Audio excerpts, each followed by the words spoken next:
Good morning, students. Today we are starting the first chapter of Hornbill book, and the title of the chapter is The Portrait of a Lady. This chapter is written by Khushwant Singh, and in this chapter, writer is describing about his grandmother. Khushwant Singh draws here an interesting portrait of his grandmother. He presents her as a tender, loving, and religious old lady. Grandmother was a tender, loving, and religious lady. When you will read this chapter, you will come to know about all these points. Students, we are starting main points of the chapter. The author's grandmother was a very old woman. She was very old woman.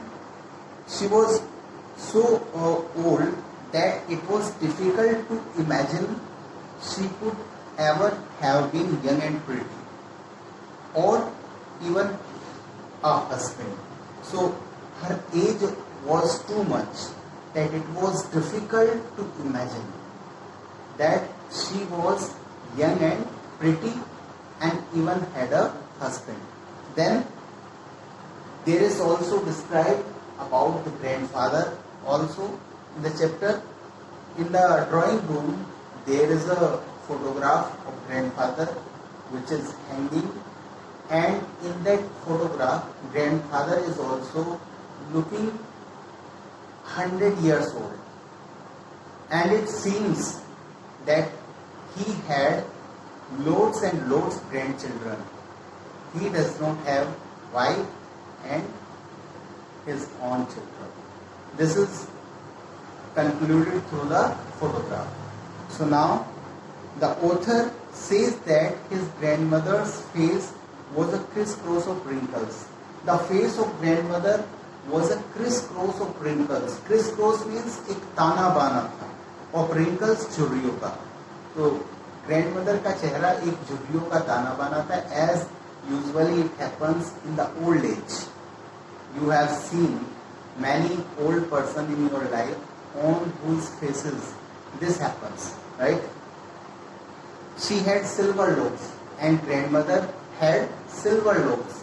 उनके grey hairs थे silver white. She had a stool in her back. She had to keep one hand on her waist. She had to keep one hand on her waist like this in order to keep her balance while moving about. And it was her habit to wear the white clothes. As it is the tradition of our culture, when the husband, after the death of husband, a lady wears white clothes, so she is also following the same culture.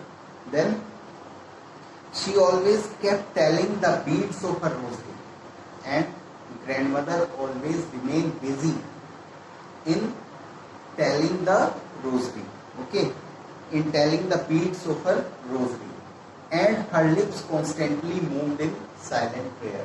So this is also described about grandmother. There is also described about grandfather also. And now we are coming on the different phases of their life.